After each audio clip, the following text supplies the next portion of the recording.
السلام عليكم ورحمة الله وبركاته حبايب قلبي الغاليين. النهاردة هنعمل لكم حاجة كده جميلة وطرية وسهلة. هنعمل لكم البريوش او الدنش، وفي ناس بتقول عليه شريك، انا عن نفسي بقول عليه دنش. جبنا معانا كيلو دقيق نخلينه، حطينا معلقة ملح صغيرة ومعلقة بيكنج باودر صغيرة، وهنحط باكت خميرة، وهنحط 5 معالق سكر. دول 5 معالق سكر مطحون.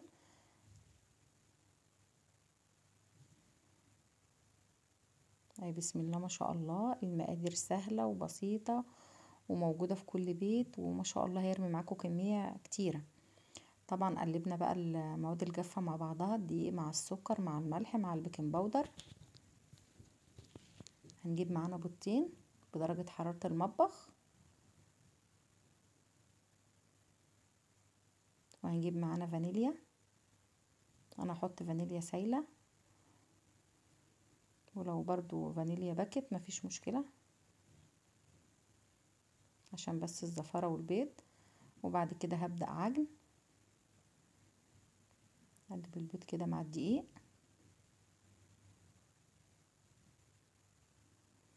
ومعانا كوبايتين لبن انا مدفياهم على النار.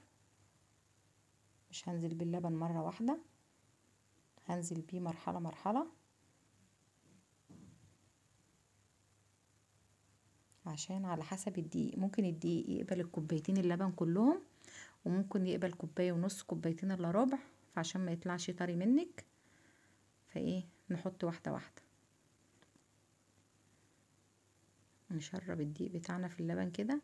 ممكن تعجني بمية براحتك، ممكن الكوبايتين اللبن تبقى كوباية مية كوباية لبن. كده انا حطيت الكوبايتين اللبن كلهم. الدقيقة بسم الله ما شاء الله عليها، دقيقة تحفة. الدقيقة دي اللي باقية عندي من كحك العيد، ما شاء الله خدت الكوبايتين اللبن، وللأمانة حطيت نص كوباية مية كمان. ما شاء الله دقيقة جميلة وممتازة، دقيقة لجميع الأغراض. باقية عندي من كحك العيد يعني. لازم تجيبي دقيق موثوق منه عشان يطلع لك المعجنات كويسة زي ما انتوا شايفين. ومعايا كوبايه الا ربع زبده سيحتها على النار، يا دوبك ما سخنتش ولا حاجه، يا دوبك فكيتها كده. ممكن تحطي زيت بدل الزبده، الزبده بتخلي المعجونات هشه كده وجميله وريحتها حلوه. واللي مفيش زبده يحط زيت، مفيش مشكله خالص. يبقى احنا قلنا حطينا ايه؟ حطينا كيلو دقيق ما نخلينه، وحطينا معلقه ملح صغيره، معلقه بيكنج باودر صغيره، 5 معالق سكر كبار، باكيت خميره، بيضتين، كوبايه الا ربع زبده، كوبايتين لبن، وعلى حسب الدقيق ما يتشرب منك. انا قلت لكم ان هو خد مني كوبايتين اللبن ونص ميه. بصوا العجينه الله اكبر، تعجيني كده بقى، ما تخافيش لما تلاقيها ملزقه في ايديكي كده تخافي، لا بصي ايديا نضفت وجميله ازاي. قعدت اعجن فيها حوالي 10 دقايق، لغايه بسم الله ما شاء الله ما بقت زي الملبن، ما شاء الله. هجيب بقى معلقه زيت احطها في الطبق، ادهنه كده، وادهن العجينه وشها وظهرها، واسيبها تختمر بقى عشان ما تلزقش في الطبق ولا حاجه.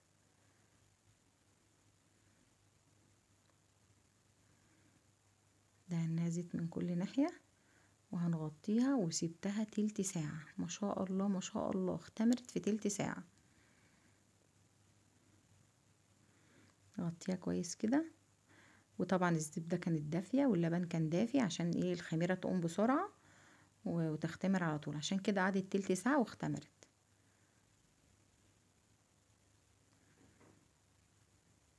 بسم الله ما شاء الله، اللهم صل على النبي.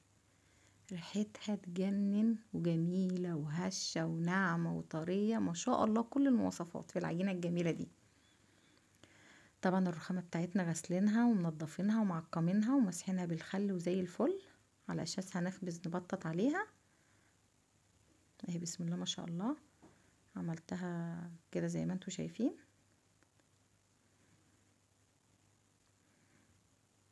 نظبط العجينة بتاعتنا ونعملها بالطول كده، ونجيب بقى قطعة ونقطعها بيها. طبعا انا عمالة ادور عليها، وفي الاخر ايه؟ جبت السكينة، مش لاقيها، في الاخر جبت السكينة. السكينة ما بتقطعش كويس. هتصرف دلوقتي وهجيب المسطرة. بصوا المسطرة ما شاء الله تقطع زي الموز. ومقطعاها كبير مش صغيرة ولا حاجة. الكيلو عمل معايا تقريبا 22 واحدة. ما شاء الله ما شاء الله، جميل جميل جميل. وما خدش معانا وقت خالص، يعني احنا عجناهم في 10 دقايق واختمر في تلت ساعة، وسيبته بعد ما قطعته نص ساعة تاني، وبعد كده في الفرن خد ايه حوالي 10 دقايق تسوية.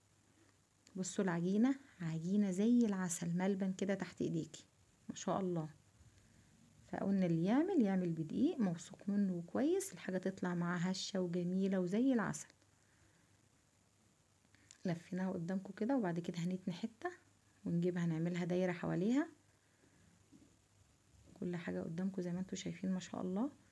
وبعد كده ناخد دي ونحطها من تحت عشان ما تفكش، ونلزقها كده ايه بصبعنا كده، نتك عليها تكتين عشان ما تفكش. والصينية اللي احنا هنحط فيها انا دهنها نقطة زيت كده ومسحها بالمنديل اهي. بسم الله ما شاء الله. هنعمل معاكم واحدة كمان.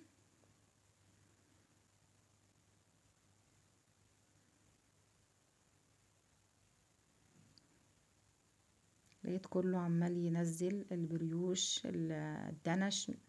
الولاد قالوا اعملي لنا يا ماما، قلت لهم حاضر. بسم الله ما شاء الله، عملته ما شاء الله ناجح وجميل وكويس وزي العسل وعجينته هشه ما شاء الله. ادي واحده كمان. هنعمل لكم واحده كمان بقى ايه على هيئه ضفيره كده، ضفرها مع بعضها. بص بوريكم حلاوه العجينه، جميله جميله ما شاء الله. كنت فرحانه بيها قوي عشان عجينه جميله وطريه كده وحلوه ومش ملزقه، وماشيه معانا ازاي ومرتاحه ما شاء الله. يعني الواحد لو قدامه 10 كيلو كان عملهم ولا اي حاجه ما شاء الله. عايزه اقول لكم ان الكيلو رمى كتير قوي.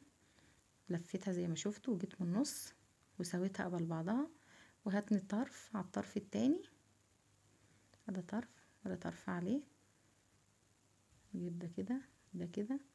اهم حاجه يكونوا قبل بعضهم. في الاخر اتكيت عليهم لزقتهم في بعض كده، واعملها برضو ايه دايره، واجيب الباقي الفها عليه، واجي برضو من تحت واتنيها عشان ايه ما تفكش. تانية بسيطه واتك عليها ما شاء الله. الله اكبر، صلوا على النبي يا حبايب قلبي. طبعا الكميه بتاعتنا كلها اهي زي ما قلت لكم 22 واحده من كيلو دقيق.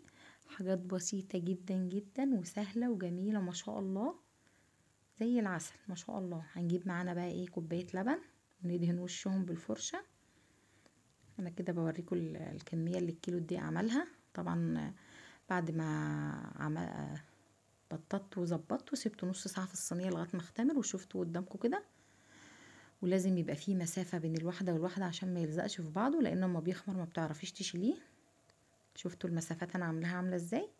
لبن فقط لا غير، وبليت بالفرشه. في ناس بقى بتحط صفار بيض، في ناس بتحط قهوه، كله عادي براحتكم اللي انتوا عايزين تحطوه. بس انا حطيت لبن بس، ومشغله الفرن على درجه حراره 180، والشوايه من فوق مشغلاها وموطياها على الاخر، وبحط على رف اوسط على الرف اللي في الوسط.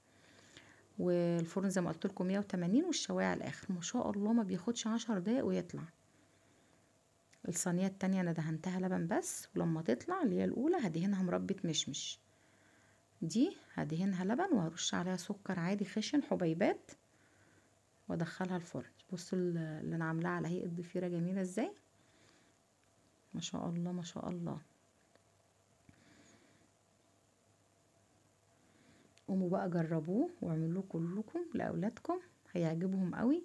وبسم الله ما شاء الله الكيلو مطلع كميه كبيره. الواحده زي دي بتتباع في الفرن ب10 جنيه ما شاء الله. احنا عملنا 22 واحده، حاجه كده جميله. العيال انبهروا بيها وعجبهم جدا. بيقولوا لي ممكن يا ماما تعملي لنا يوم الاربع تاني عشان دخول واحنا رايحين المدارس. فما شاء الله كده حاجه زي العسل. دي هنرش عليها سكر حبيبات، والصينيه الاخيره هنخليها ساده مش هنحط عليها حاجه خالص، سكر عادي اهو.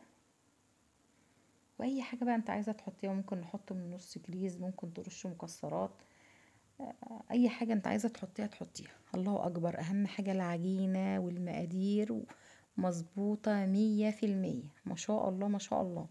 بس الرك على عجينه، تعجيني العجينه بتاعتك كويس، تاخدي منها كل حاجه. الله اكبر، اول صينيه طلعت اهي. جايبه معانا بقى معلقتين مربى مشمش كبار كده في بوله وهندهنهم. برضو مربى المشمش دي بقى عندي من رمضان، من عمايل البتفور، ما شاء الله يعني حاجه كده زي العسل، وكل حاجه موجوده ما شاء الله، اللهم بارك. دي حلاوه، بصي بتمشي في الصينيه كده، شفتوا الحلاوه؟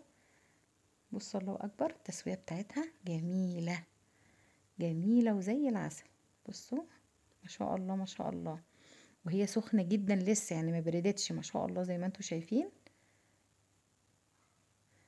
هشه وجميله وزي العسل، وطعمها جميل مسكر كده وجميله، لان كده كده انا حاطه لها 5 معلقه سكر. بصوا قلبها قطني وجميل ازاي، ما شاء الله اللهم بارك، حاجه كده فاخر من الاخر، طريه وجميله. انا مش راضيه افتح حاجه تانية يعني، بس هي ما شاء الله جميله زي انتوا ما شفتوا. بصوا بقى دي اللي بالمربى.